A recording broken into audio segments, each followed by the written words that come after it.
will undergo a 6 months period of recruit training program at any one of the colleges mentioned earlier. This training shall consist of instructions on all tasks required for successful performance as a constable. 6 months. 6 months. Not that long, so you could give up half a year of your time and then still be able to come out. And in terms of this training, what are some of the areas that you focus on during this initial training? There are several areas of focus. We focus on the law enforcement aspect, administration, and operations. As it spells out in the law enforcement aspect, our role, our responsibilities, and relationships would have include a history of law enforcement, role and authorities of the Ghana Police Force, the criminal justice system, duties, functions, goals, and objectives of the force, community-oriented policing, ethics and law enforcement. For the administrative branches, we have records keeping, policing, procedures, rules, and regulations, civil and criminal liabilities. On the operations aspect, we have criminal law, rules of evidence, identification of evidence, search and seizure, warrant summons, civil process, juvenile law and operations, court system, general powers of arrest, local knowledge, domestic violence, crime prevention, searching of buildings and premises, statement writing, statement taking, forced domestic violence, human rights, anger management, your area stand communication, emotional intelligence, research techniques, effectively dealing with people, police multicultural and diverse society, development effective case file, crime scene management, effective investigation, delivering of quality of services, last but not least, information technology. And I am sure if I'm to go on and on, it will take us to probably tomorrow morning if I should proceed with the amount of training. And you're able to chop all of this in just that 6 months. 6 months in 4 modules. 4 huge modules. 6 months of training. And they've got to be able to be in their P's and Q's and getting it. All right, awesome. So you've done that stage. That person would have done that. And then they now, what we call graduate, or they turn out. You have your turnout parade as a police constable, brand new minted police constables. How do you determine where you are actually going to be placing those ranks? Because you've got a variety of departments, a variety of divisions across the country. So how do we know that Shiv is going to be going to Region 1 or going to immigration, or is it already something set out from the day that you take them on, or what is the process? No, son. We don't make those decisions as they come in on that day. However, the process is once they fulfill the requirements and they are in for the initial training of 6 months, we looked at talent spotting, the academics, discipline and commitment to the job, etc. And based on that, then we would find that persons would be placed into departments or into general policing across the divisions and department of the Ghana Police Force. Some members may have the certificate from GTI, Ghana Technical Institute, or other academic institutions. Once we have identified that and they would have produced those certificates or certificate, we would have identified them and placed them into an area that best suit possible with their qualification. And from that, we looked at them, how they developed within that department and so forth. So it's not a one-stop shop that if you want to come and you want to say that you're going to go to immigration or you want to go to traffic or the criminal investigation department. It all depends on your commitment towards the job during training programs and your qualifications. But those are departments that you, I guess, by the way, you made mention of that sounds as if it's the attractive departments of the Ghana Police Force to many, correct? Yes. What happens is that several walk in the various division level and at even headquarters, officers training center. We would have persons come there and said that they would come to write the test for immigration. And when told that immigration is a department within the Ghana Police Force, they said no, they don't want to be a member of the Ghana Police Force, they want to go to immigration. But if you want to go to immigration, you have to be a member of the Ghana Police Force. Can't get in unless you get in. That's it, right? That's right. As so as any other department within the organization, you have to be a member of the force, save and except where there are specialized areas of such. You may qualify to be in that field or a specialist, so deemed by the relevant authorities. Well, only then you can possibly enter into a specialist area. Take, for example, you are a programmer in the field of information technology. And then the organization, as you know, that we are developing our capacity in regards of IT in the organization. And the applicant produce that certificate, whether from University of Ghana or any institution of learning within Ghana or even further field. And that demand is there within that department. Yes, you may very well be employed as a programmer in that department. 21 hours 23 here on the police in you, and I'm glad you made mention of that, superintendent, because ever since Mark and I taken over the corporate communications unit, one of the things that we've been finding happening is that persons have been reaching out via social media to us at the Guyana Police Force page and asking about joining the Guyana Police Force, but specifically, like you would have mentioned, they're asking about joining immigration or they're asking to join CID specific departments. And then they're asking what it is that they need to get.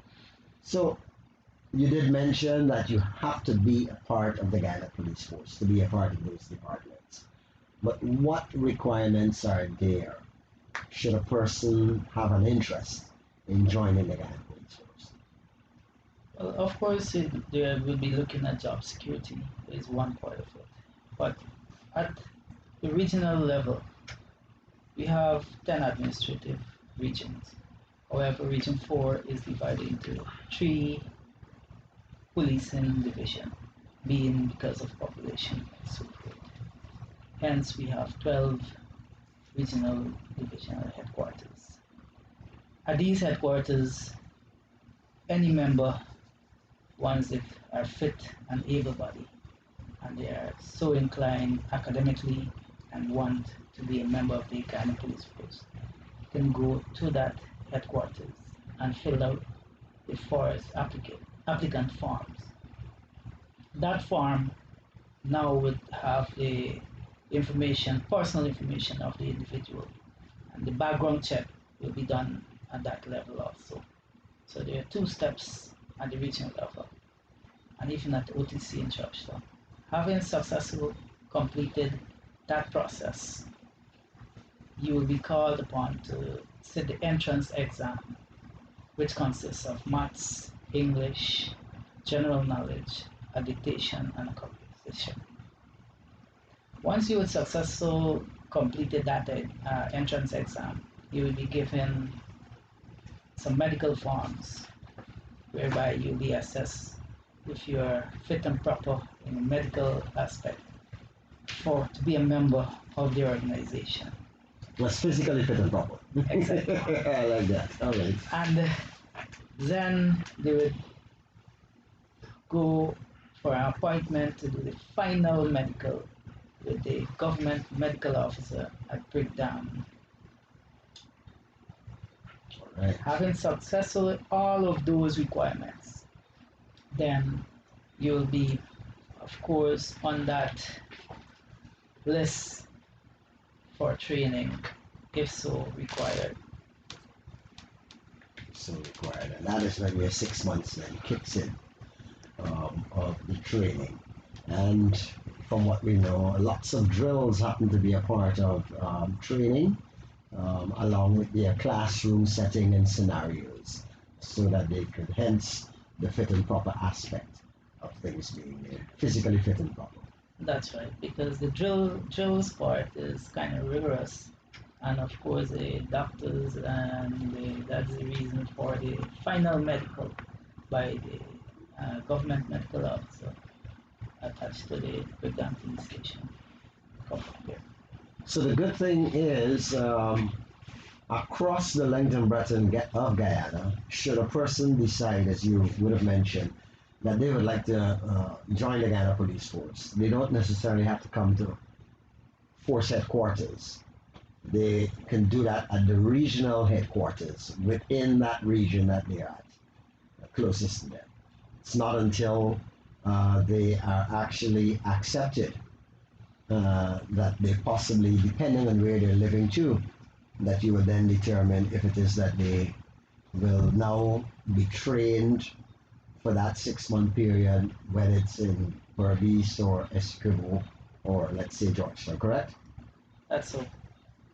All right. So I just wanted to make sure that persons understand that on the program. Remember, of course, you can give us a call in 226-4762 if it is that you're interested in joining the Guyana Police Force, or you have applied and you've got a question for the Force Training Officer, Superintendent Shivpersaud Bacchus, who is here on the Police and You with us right now. And before I go to our next question, I think I'm going to do just that right now, Superintendent. We've got a caller online, so let's take that and hear their question. Caller, very good evening to you. Hello? Hello, good night. Yes, good night. There is 4 times calling on this program concerning this pelting thing, right? Yeah, but caller, we're dealing with the discussion tonight of training. And if it is that you can actually call to the radio station, you can call at the police station to be able to lodge that complaint. We would have forwarded the 3 previous occasions about what you would have asked about, and we prefer that you do that instead of actually doing it in the public domain, or go to the police station. And I'm sure, even though as training officer it's not your specialty, I'm sure you would agree that one of the things that has to happen whenever people have reports, they have to actually have a reporter, that is someone who is making a complaint at a station before the police can actually act on it, and not just calling in or writing on social media to be able to get their matters addressed. That is so true, Stan. You're so correct in that, because many a times also we have a person may call or make those complaints on social media, but they're not turning up at the station to lodge an official report so that the police can have a complainant. Indeed. All right, so let's continue with what we were talking about here on, it's all about training, and one of the things we want to be able to get from you on average, like on a year, like how many persons do you see being trained yearly? Wonderful question, Stan. In Georgetown, we can train 6 courses at a time. Borbies 2, Essequibo 1. These courses may very well comprise of 30 or 28 young recruits. In Georgetown, we would have the mixed course, and those courses would be of females and males. Escape and Borbies only for male. So at a given moment in Georgetown, we can train 180. In Essequibo, 30, and Georgetown, 60. So for a year, we may have 270 persons trained for the 6 month period. And then the other course would, of course, kicks in, having a break within 2 weeks or so for sanitization purposes. And then we proceed again. And that would run concurrently. Speaking about this also, I don't know if I'm jumping the gun here, Stan, but I would love to address a serious situation also, which I know probably the public would want to ask or want to notice. Okay, I applied about 2 years ago, 3 years ago. I've been getting a call, these kind of things. I mean, what really is going on? But when we looked at an analysis, would have shown us that throughout the walk-in process, we are having about 10 or 15 persons per day. And when we multiply, let's say the 15, when we multiply that 15 by 5, you would have a 75 persons a weekly. And that weekly, we multiply that, and we'd have it as a 300. So that 300 would multiply for 6 months. And when you multiply that 300 by 6, we have 1800. I remember for a period of 6 months, we can only train 270. Hence, you have a bit of backlog in there and persons on a waiting list, so to speak, or a delay in those. And persons started to call in and find out what about the application process. They complete and they fulfill all the requirements 2 years ago, and then they call and these kind of things. And as a matter of fact, right up that line, a young lady just texted us. She's asking, she said, "Good night. When will the force start back training? I did all my medicals and everything since 2019. All they are telling me is that I have to wait in a call. It's 2021 and no call as yet." What would you say to her? As she mentioned there via social media, WhatsApp, yes. she applied in 2019. There are possibilities persons who would have applied since 2015, possibility. But based on But what you're based on the saying, analysis that I just showed you, that for a 6 month period we can only train 270. And for the 6 month period, based on the walk-in process, we are having over 1,500 potential applicants who may successfully complete it or not. two other persons would have messaged also via WhatsApp, and the bottom line of their question is, when will the force start back training? Any answer to that? We are eagerly awaiting on that also, and as soon as we ready to proceed on recommencing our initial training for recruits, we will so advertise via the electronic and print medias, also social media. All right. Now, we talked a little bit earlier about the fact that you've got to get into the Ghana Police Force, and someone said, I've heard some people say, well, this is a good thing because you get paid whilst you're being trained. Is there any truth to that? Of course, you've been paid while in training. So it's totally unlike many other organizations where you're on a system where you've got to prove yourself before you get money, but in this case, you're giving people money while training them.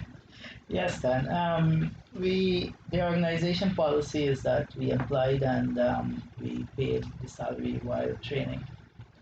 And for some reason, if that member find it unfit, or some reason he or she may not fulfill the requirements or to complete the initial training, they may quit the training program, and hence they get a salary for the period that they were trained, and they go.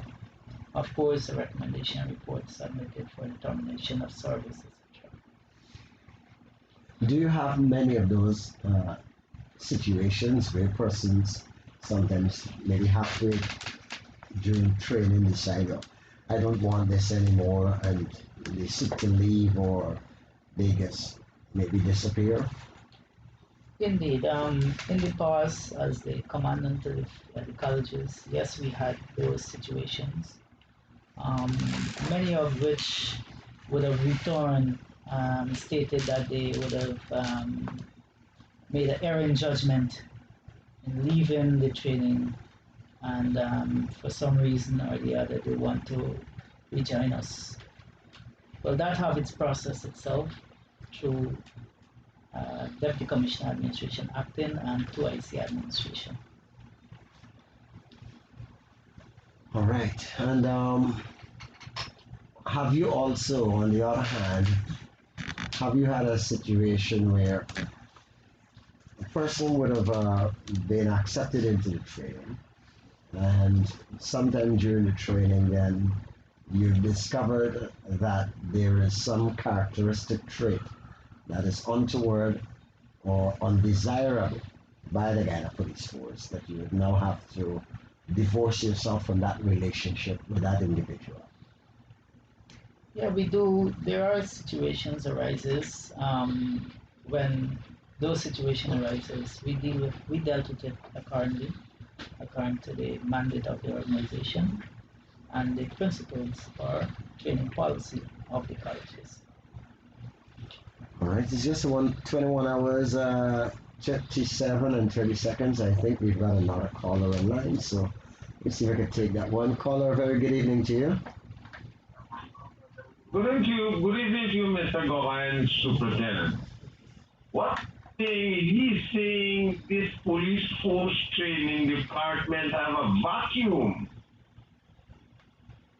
That is what he's saying. So many people is applying for this work. This job is a well-paid job, sir. Look at the number that you call there. How is that so? Can you explain that to me? Thanks for your question. I'll let the superintendent answer. Thank you very much, caller. Pertinent question.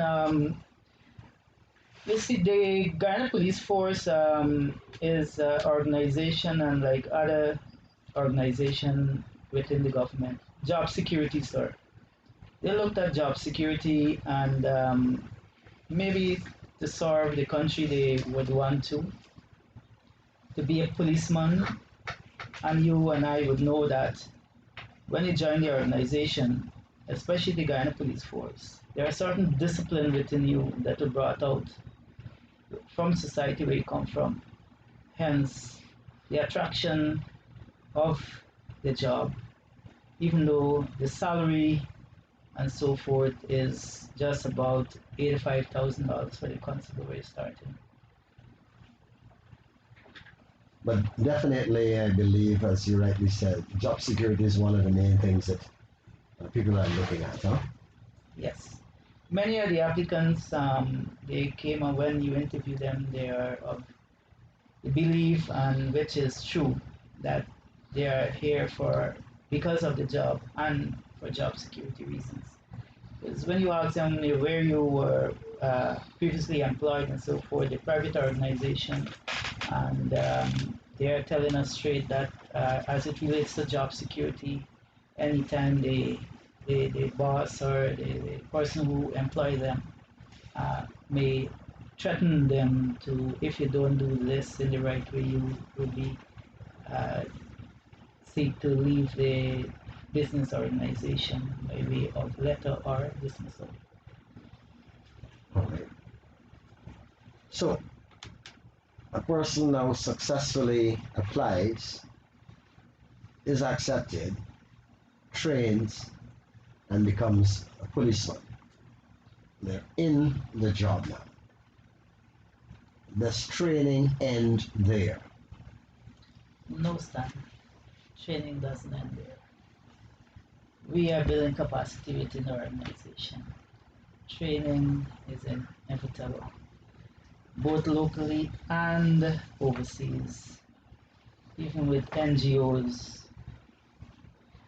At the moment, I can just give you some brief as it relates to training in developing our people for better service delivery. In the 5 strategic plan, one of the pillars speaks about developing our people, which we are doing in training. Hence, we have personal and scholarship programs overseas. India, to name a few countries, Russia. Locally in Guyana here, with a government scholarship also, personally, our members are applying and they are registering for programs.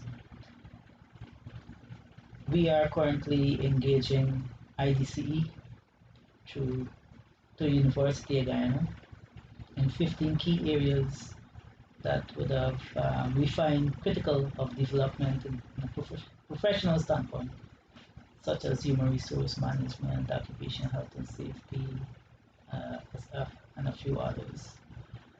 But I want to stress on the area of prosecutors. We are also engaging the University of Guyana now and Nation University in regards of prosecutor. We have the elementary prosecutor program through Nation University, and we have the prosecutor program, which is from a criminology package at the University of Guyana, and is a 1-year program. So we are building capacity within, so that in the near and distant future, the Guyana Police Force will have the prerequisite personnel to deal with situations as it may arise in a conduct manner. And that is one of the things we see at the training center, which is right here in Georgetown. It's like almost on a daily basis there are a variety of training programs, workshops, seminars being conducted, a multiplicity of those as a matter of fact, since you've got a variety of rooms and spaces. So you've got lots of these simultaneously going on for a variety of ranks and in some cases even specialist programs. How does a policeman, and it's usually for policemen and women, by the way, of various ranks, how does a policeman become selected or identified to be part of those kinds of training that you have? The training program offered departmentally, which is in service training, we would term it. We would send out messages based on our need analysis to the various heads of department and divisional commanders, regional divisional commanders. They would identify in their area also where training is lacking, and all of the divisional commanders, matter of fact, will design through the force training officer programs at the divisional level, so they can do the training at the divisional level. But when it comes to the special programs that have been offered at the Officers Training Center at Gouveia, and yes, as you rightfully mentioned, that you are seeing members of the organization from various divisions. We have currently the core courses, the senior constable, the junior NCOs, and the senior NCOs. The junior NCOs, they are from Lance Corporal to Corporals, and the senior NCOs, Sergeant to Inspectors. They are there and they go through the core courses in developing and building capacity within the organization. They identify for those programs, it comes from the heads of department or the divisional commander. Once that memorandum has been sent out as relates to the training program being offered. So it have a rank structure attached to it at different levels, and it also have some other prerequisite attached to it, because you have follow-up programs especially on the domestic violence, the human rights, and so forth. And those programs would go from level 1, level 2, and the CID induction programs and so forth. Those would attach constables, and you have the senior detective programs and so forth. So there are levels which would attract different programs that have been offered. And what about also for those who are seeking promotion? And you did mention the constable to corporal and even the sergeant to inspector, those areas where you're training. Can a policeman or woman just decide on their own, well, it is time that I make that move, or they have to be recommended by their head of department to go ahead with that? As it relates to promotion, that itself would comes from the heads of department or the regional divisional commanders through commission of police, and then this police service commission, of course, deals with gazetted rank from the inspector to and upwards. From sergeant and downwards to the constable, commission of police deal with that.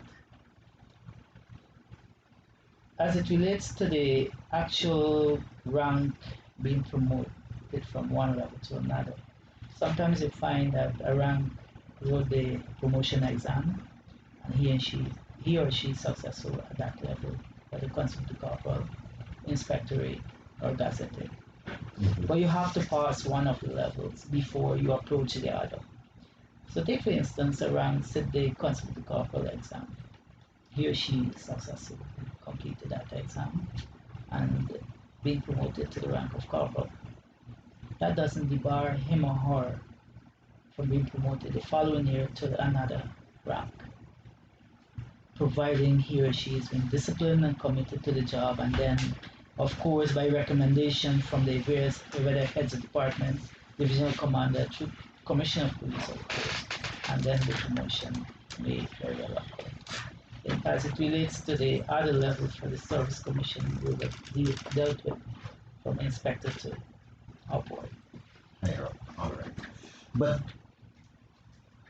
does he or she decide on their own that let's just say, man, I've been sitting in this rank for maybe 2, 3 years, 4, whatever years, and I think I want to, knowing that you've got this ability to be able to go on to do these courses, which then qualifies them to be able to be considered for promotion, do they on their own decide that they should go for this, or is it based on recommendation from their department that they actually go and actually write these exams and do these courses? First on the promotion exam is a yearly one, and we encourage all members of the organization to write the exam when it's so available to do so. Recently we conduct, as of September, we would have conducted that promotion exam, and we saw members sitting the exam for the purpose of. However, as it relates for the next rank, you have to be recommended by the heads of department or the commander, regional commanders.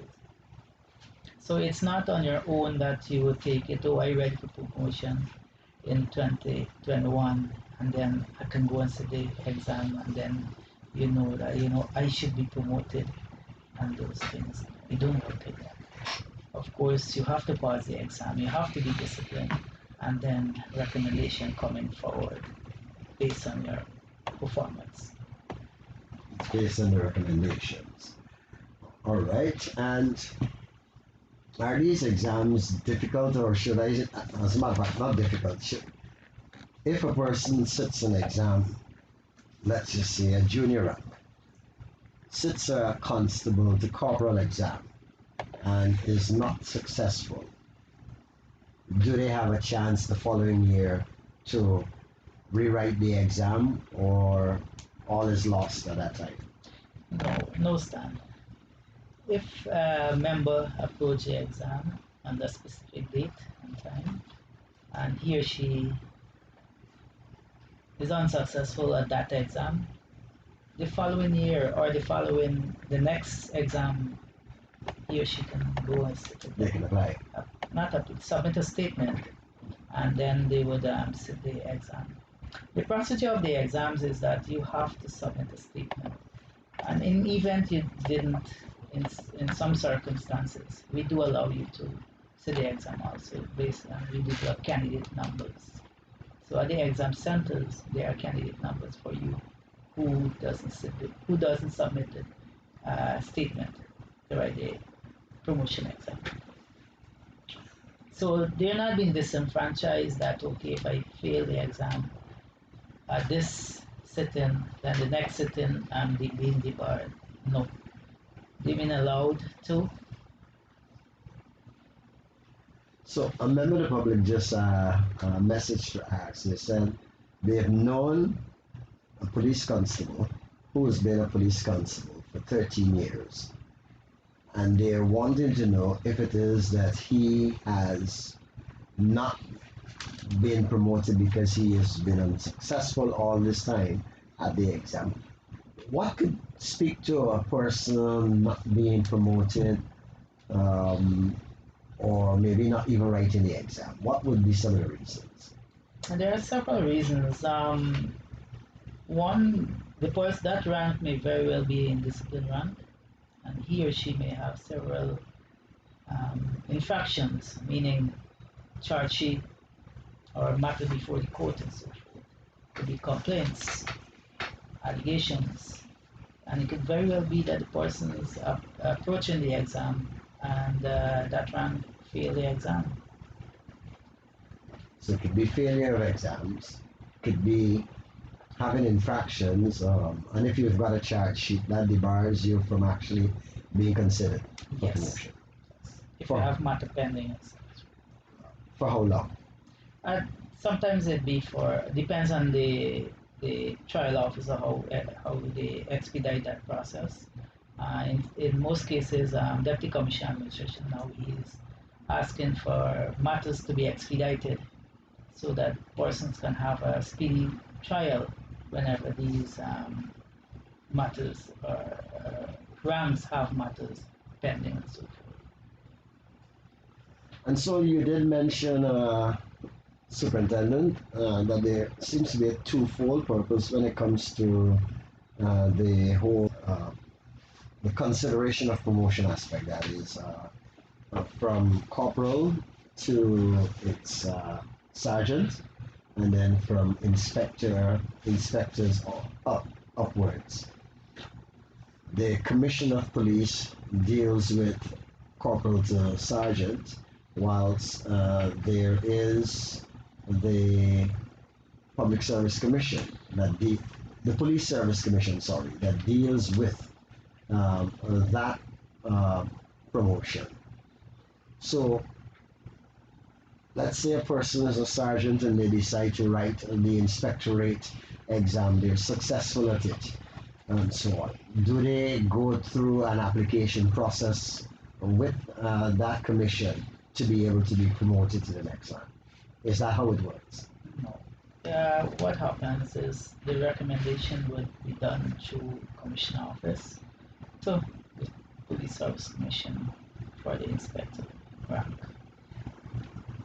But do they have to sit in the exam with your Yes, of course, you have to pass those exams, the inspectorate and the gazetted exams. You have to pass those exams prior to being recommended for such a rank or promotion. We've noticed, as a matter of fact, just at the last graduation at the University of Ghana turned, and I believe it was Nations, and again a couple of the other online universities, a number of policemen and women who've graduated with lots of academic records. What kind of support do you see the Ghana Police Force, and by extension the force your office giving to ranks who would like to qualify themselves academically? Stan, as I related earlier in regards to the road University Guyana, we embarked on a through IDCE where we signed a MOU of 15 critical areas for persons who are members, who are not so inclined or don't academically have the qualification to go to university to do a program. Let's say, take for instance this criminology program or those management programs being offered at IDCE. That's a road to university, and so we are helping our members who are not so qualified have the prerequisite to for a university. In the University of Guyana, you have to have maths and English, and of course 5 subjects CXC and so forth to do certain programs. So if our members are not so inclined, we go through IDCE, and then from there to they could go ahead with whatever programs or area they are studying to University of Guyana. So we are helping them physically. Those are programs being paid by the Guyana Police Force for them to attend. All they need to do is just dedicate the time on the study towards and complete the programs. But how does this impact the policeman or policewoman's work if it is that they have to be offered to university? Good. Now, with that, you of course have to seek permission to attend University of Guyana or any other institution of learning because of they will be off the official duty for that period. There are times when a rank will be sitting at the office, let's say um, general office. That office works from 07:30 hours or 8 in the morning to 5:30 in the evening. They have evening class.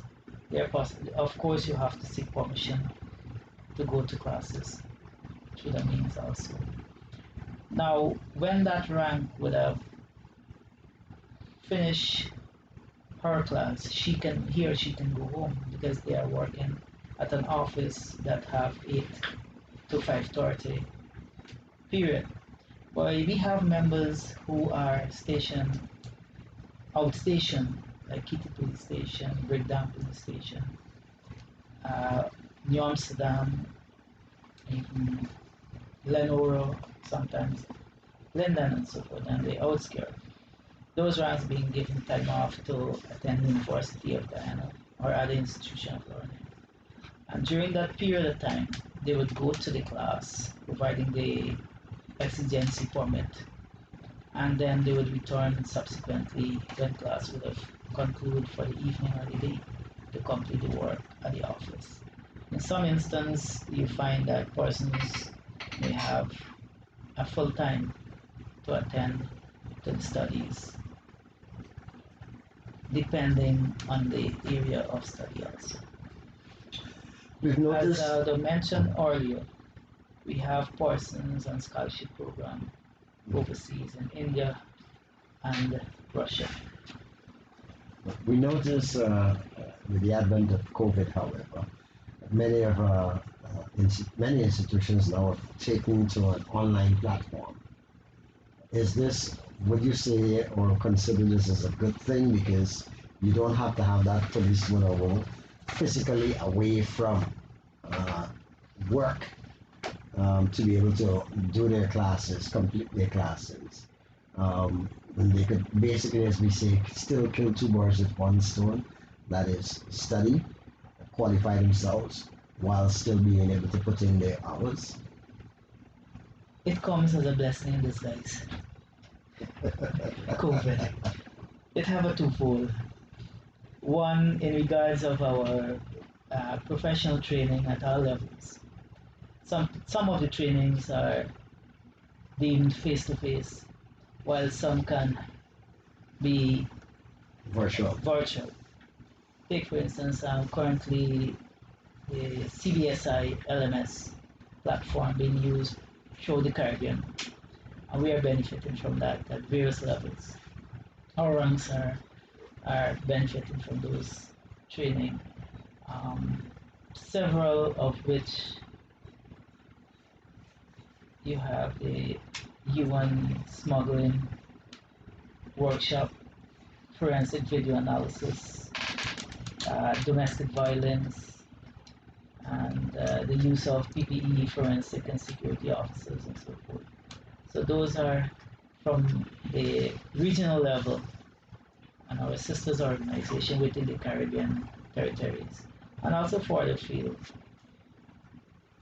Locally here, we have 3 centers, which is in one Essequibo, sorry, Borbies at Adventure, and Georgetown Officers Training Center. These centers are the Zara Computer Training Centers, where we are doing virtual training, and our members are benefiting from these virtual training throughout COVID period. So even internal training, you as force training officer have been able to transfer to the virtual platform and still be able to meet your student police the way you want to. Yes, because we call those programs in-service training, and we are proceeding, and we are committed to deliver those training programs to our members in building capacity. And notably so, we are identifying a few areas. We currently working on a disciplinary procedure program for our members, which is about 6 weeks duration, 4 to 6 weeks duration.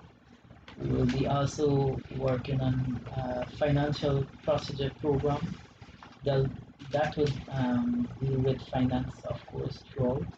And there are other programs which is being running at the Officers Training Center currently.